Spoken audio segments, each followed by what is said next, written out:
सरकार ये बताए कि सरकार पूरे एग्जाम्स की सीबीआई जांच कराएगी कि नहीं कराएगी, यदि नहीं कराएगी तो क्यों नहीं कराएगी, यदि कराएगी तो कब तक कराएगी। ये 4 सवालों के जो है जवाब सरकार से हम लोग इस सदन में भी पूछेंगे, इस सरकार से सड़क पर पूछेंगे, और आपके माध्यम से मैं ये सवाल सरकार से निश्चित तौर पर पूछना चाहूंगा। आप देख रहे हैं केवल सच न्यूज। भाजपा प्रदेश प्रवक्ता एवं विधायक श्री अमित मंडल ने प्रदेश कार्यालय में प्रेस वार्ता को संबोधित किए। साथ ही पार्टी के प्रदेश बीजेपी युवा मोर्चा के प्रदेश के अध्यक्ष श्री शशांक राज भी उपस्थित रहे। आइए सुनते हैं विधायक श्री अमित मंडल ने क्या कुछ कहा। समझते हो तो लाठीचार्ज भी सरकार ने करने का काम किया। पास में 6 बार युवाओं के ऊपर लाठीचार्ज सरकार ने किया है। तो ऐसी सरकार जो युवा विरोधी सरकार है, ऐसी सरकार जो घपले घोटालों की सरकार है, ऐसी सरकार जो जानबूझकर गलतियां करती है, इस प्रदेश की जनता उसको कभी माफ नहीं करेगी, युवा उनको कभी माफ नहीं करेंगे। इसीलिए आज हम लोगों ने इस प्रेस कॉन्फ्रेंस को रखा है आपके समक्ष, ये बतलाने के लिए कि जेएसएससी के जो हमारे पूर्व के अध्यक्ष रहे, के प्रकार उनका जो है कहीं ना कहीं संबंध ऐसी एजेंसियों को नियुक्त करने में जरूर हुआ होगा, क्योंकि ऐसी एजेंसियां जो दूसरे प्रदेश में ब्लैकलिस्टेड है, क्या कारण है कि झारखंड में वो आकर अपना काम कर जाती है और उसके बाद यहाँ के युवाओं को परेशानी होती है। सरकार के सामने अगर ये काम होता है तो कहीं ना कहीं सरकार इस चीज के लिए जिम्मेदार है, सरकार के पदाधिकारी इस चीज के लिए जिम्मेदार है। सिर्फ एजेंसी पे आप दोष मढ़ दीजिएगा तो ऐसा नहीं चलेगा। सरकार कहीं ना कहीं डायरेक्ट इनडायरेक्ट तरीके से इन सब एजेंसीज के द्वारा बेनिफिट लेती है, ये मैं आपको दावा के साथ कह सकता हूँ। आपको मैं और एक बात बता दूं कि लैब टेक्नीशियन और पीजीटी की जो एग्जाम्स हुई उसमें 6 प्रश्नों को पहले रद्द कर दिया गया। जो लैब टेक्नीशियन की एग्जाम हुई थी, किन कारणों से रद्द कर दिया गया पता नहीं। किसी को एजेंसी इतनी अच्छी होती तो सब जो क्वेश्चन है वो अच्छे होते।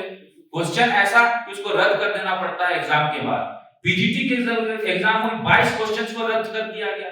कारण क्या थे किसी को नहीं पता। तो ये जो क्वेश्चन बनता है, फ्रेम होता है, ऐसे एजेंसीज जो इनकॉम्पिटेंट है क्वेश्चन बनाने के लिए, वैसी एजेंसीज को कैसे काम मिल जा रहा है इस सरकार में, मेरी सोच और समझ के ऊपर है। इसमें बहुत बड़ा गेम लैब असिस्टेंट की एग्जाम्स में भी हुआ है, जिसको नॉर्मलाइजेशन कहते हैं।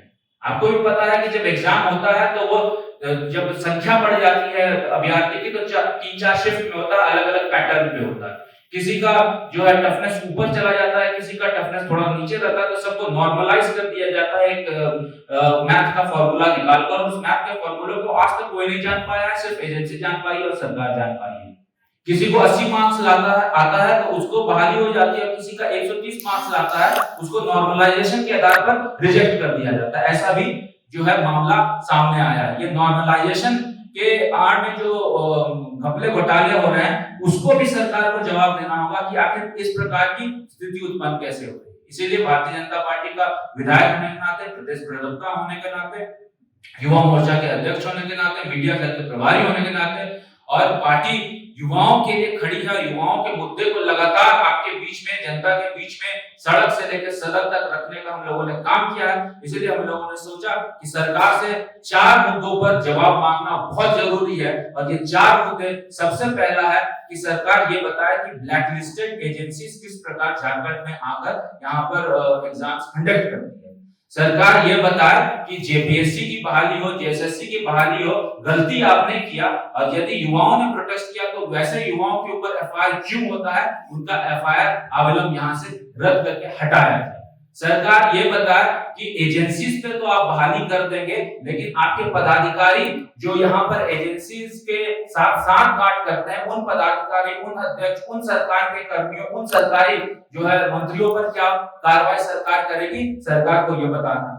सरकार ये बताए कि सरकार पूरे एग्जाम्स की सीबीआई जांच कराएगी कि नहीं कराएगी, यदि नहीं कराएगी तो क्यों नहीं कराएगी, यदि कराएगी तो कब तक कराएगी। ये 4 सवालों के जो है जवाब सरकार से हम लोग इस सदन में भी पूछेंगे, इस सरकार से सड़क पर पूछेंगे, और आपके माध्यम से मैं ये सवाल सरकार से निश्चित तौर पर पूछना चाहूंगा। मैं उम्मीद करूंगा सरकार कुछ इस पर जवाब दे, अन्यथा वही बात होगी कल की डेट में सरकार ये बोलेगी कि भारतीय जनता पार्टी की चाल इसमें थी, भारतीय जनता पार्टी ने सीबीआई करा था।